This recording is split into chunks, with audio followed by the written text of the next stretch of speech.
完了完了，这个损失就蛮大了。你们看，今天老板打电话给我比较着急，说我能有多快就有多快，赶快到挖机旁边来，帮我去做点事。我说什么事？他说你快来，不要问我。到挖机旁边，把挖机拖到现场来以后，我在山上来一看，哎呀，这个把我吓得一大跳了。老板跟我们说，这个损失估计在几十个 W， 因为上面这个顶啊，估计全部要换，因为塌了嘛。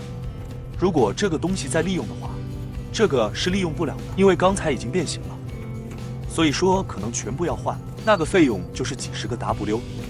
老板叫我们过来的意思呢，就是把这个厂房附近的这个杂草、这个小杂树全部清理掉，把它整平。整平了以后呢，他们再把这个废旧钢材把它铺到上面，因为现在这个地方没地方丢嘛，这个材料没地方丢，他现在要我们把它搞平，不搞平的话，他的人员不好施工。所以说我们现在第一步呢，就是把这杂草全部挖掉。挖掉以后，我们再把这个土整个大概平就可以了。老板的意思是，就说你不要整得很平，因为他现在就是堆那个废旧材料，这个东西没必要搞得很平。他说，只要你速度快一点就可以了。我说好的，一定给你快点搞，不耽误你的事。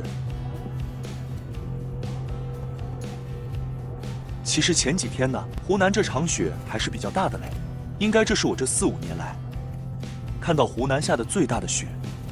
可能老板也想不到这场雪会有这么大了。如果老板晓得的话，他可能会在上面安排几个人在上面铲雪。可能老板也不会想到，下这么大的雪会把厂房压垮吧。不过老板当时知道的话，可能会请几个人工在上面铲雪。是不是这样也不会导致这个损失？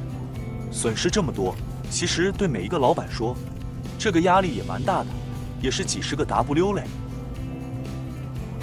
挖到这个位置，基本上这个上面的杂草啊，清的差不多了。把这个清完以后，我们就开始整平。其实这个地方我们做起来还是有点怕的。你看见没？这个厂房其实有很高。你看我们现在站的挖机，这位置已经到那个厂房顶部了。它旁边呢，这个厂房离山也没有好远，关键是山也没有修坡，它是直接下去的。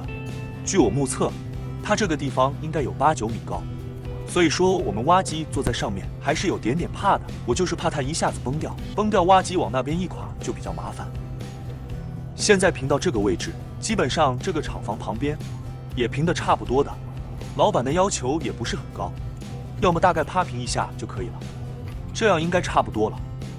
好了，我们现在搞这一边吧，这边就是山。老板的要求呢，就是这个地方挖一条沟，把这个山上的水把它挡起来，因为山上的山水太多了。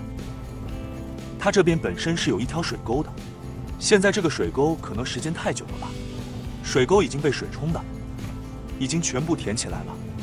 所以说老板让我们来重新挖一条，他说挖机既然上来了，就一次性把这边的事把它全部干完。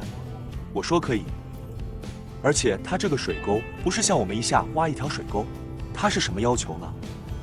靠厂房那边那个地方高一点，再往我这里面挖，越挖越深，就是一个斜着过来的，就是不是像以前那个我们直接挖沟那样挖，就是斜着挖过来，挖个斜坡就 OK 了。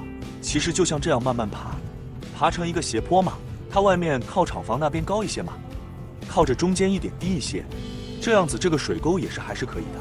虽然不像我们那样子挖水沟。老板说的意思是什么呢？他就是说怕山上的水一下来，你本来豆就没好宽，再挖个水沟，水一冲的话，水沟又淹掉了。你如果像这样挖的话，面积宽一些，它就是说你从山上冲下来的东西不容易把这个水沟填起来。其实老板这个想法蛮好，看见没？这旁边水沟也挖了，杂草也清了，这样是不是一举两得？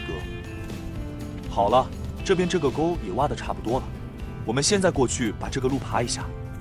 我挖机现在走的这个地方，就是以后他们施工走的路。路基本上已经成型了，我们把上面的松土，把它爬到一边去吧，要不然到时候下雨的时候，人都上面走，又走一脚的泥巴。我们把它爬平。好了，兄弟们，又是让老板满意的一天。既然看到这了，麻烦兄弟们点一个关注，谢谢大家。